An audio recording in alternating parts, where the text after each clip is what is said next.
Greetings and welcome to my dear Virgo. This is Ron from Tarot of the Twin Sun. Welcome to my channel.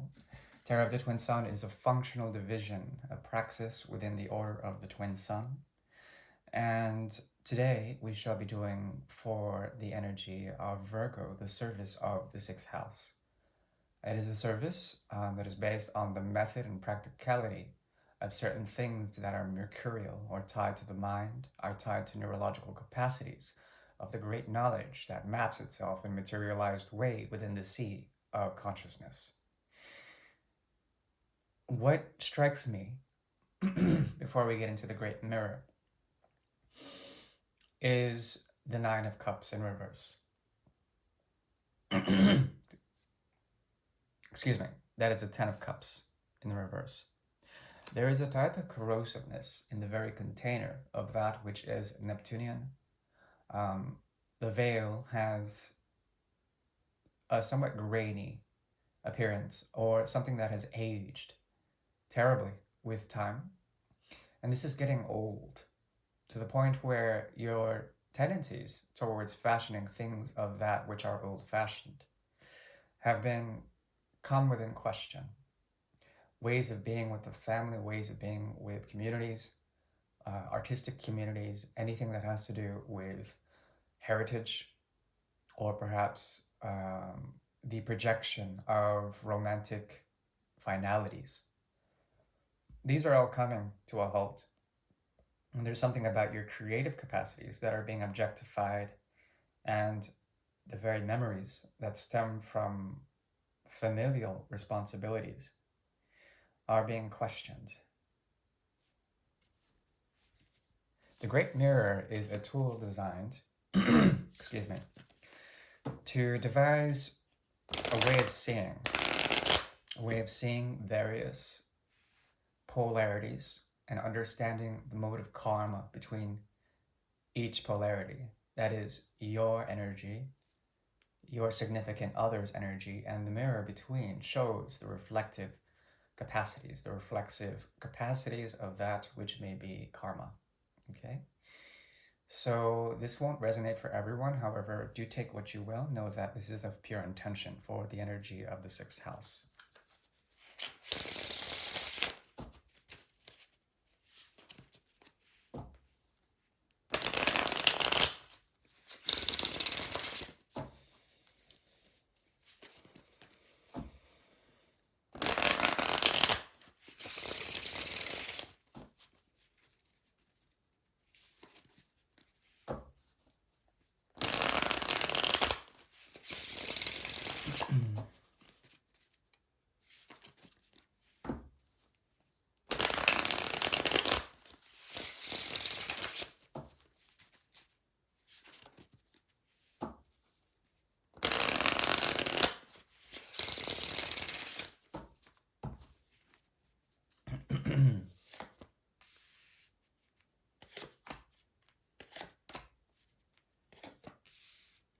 Interesting.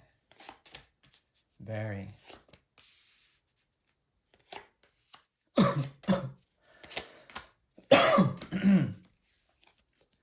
Okay, this speaks to me of the conversion of someone who has been moved by you. Someone who has been very much moved by the devotional qualities that you attend to. Some very minute details of that which can be reflected materially in terms of ways of enlightenment, ways of radiation that come from your end to theirs. There is a movement here. Someone has fallen under your spell, and in the light of day, they reflect, even then, the very essence of your gravitas. That being said, what is manifesting between you is a type of offering that comes from one hand and moves to the other, something that you've pulled from the idea of that which has ended, that which has been idealized, and is moved, is transferred. The Ace of Cups moves from your hand from something else into the other. It's as if you're serving as the channel for some great gift, some great emotional, some great emotional empathy in a way. And there is an oscillation here that has a tendency to shift in terms of passions, but there also is, from the distance, a great understanding of the effect that you have on them. They did not plan for this, by the way. This person is generally quite beautiful in terms of their heart's desire. It behaves and it beats in a certain way that is quite pleasing. Um, but they did not intend it to. Um, they did not intend to get into this connection. Maybe deep down they did at one point, or perhaps there's a cycle here that has to do with the repetition of things not wanted but are given anyways. Because of such, you are being portrayed in the light of someone who is quite ambitious within this connection, wanting to expand certain things, but then not. It's as if Jupiter is forcing your hand into giving a great gift, one that is very lucky for this person.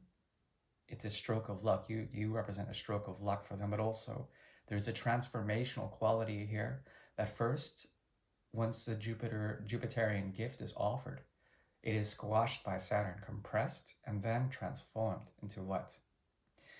Into a way of perhaps understanding how there is a type of disunion between sun and moon, between mother and father, between that which generates and that which receives.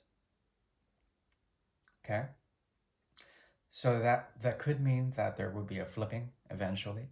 It could occur during the cycles of night, which are extending in the northern hemisphere.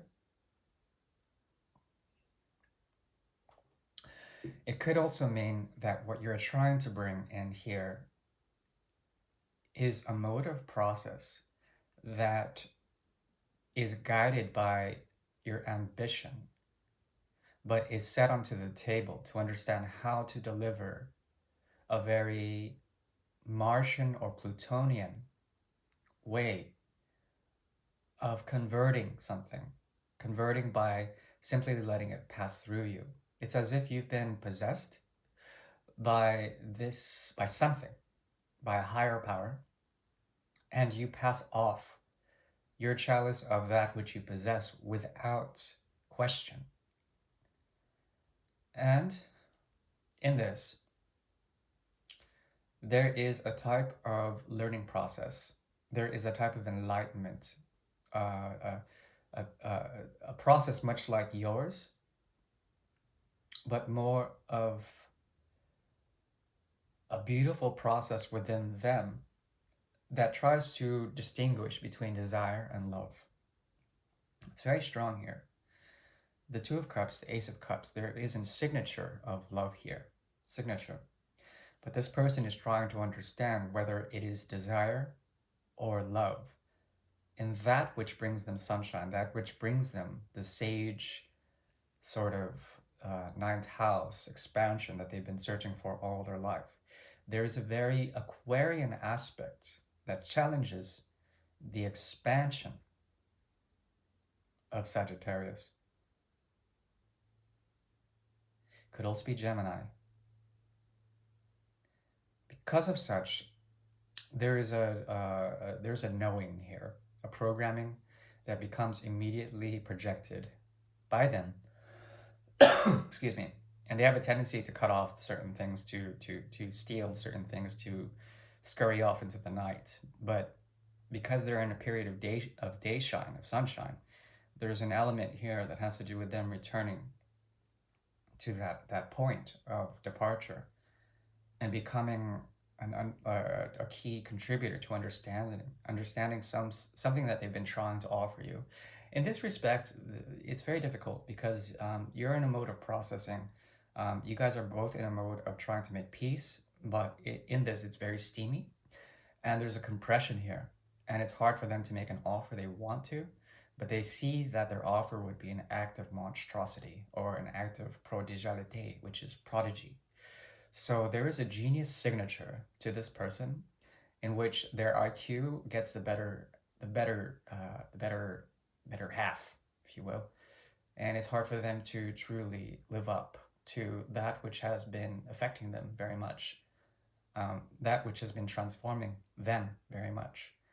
And the point is here is that you have to balance the energies between this person or this object of affection and the external world, because there's something also transforming within the external world that is influencing the way you deeply intensify and give in a very expansive way lessons to this person. Okay, and they are a student of that which you give. I hope this helps. um, be careful, because there's also an Aquarian signature. Not only are they genius, but they are defiant. There's something about them that will not be contained, and I think it's the same for you. You guys are mirroring this. The advice is to, yes, to let this play out in terms of the mind. The mind will get tired, and things will eventually come into a neutrality point. That's what I'm saying. Okay. All right. Bye.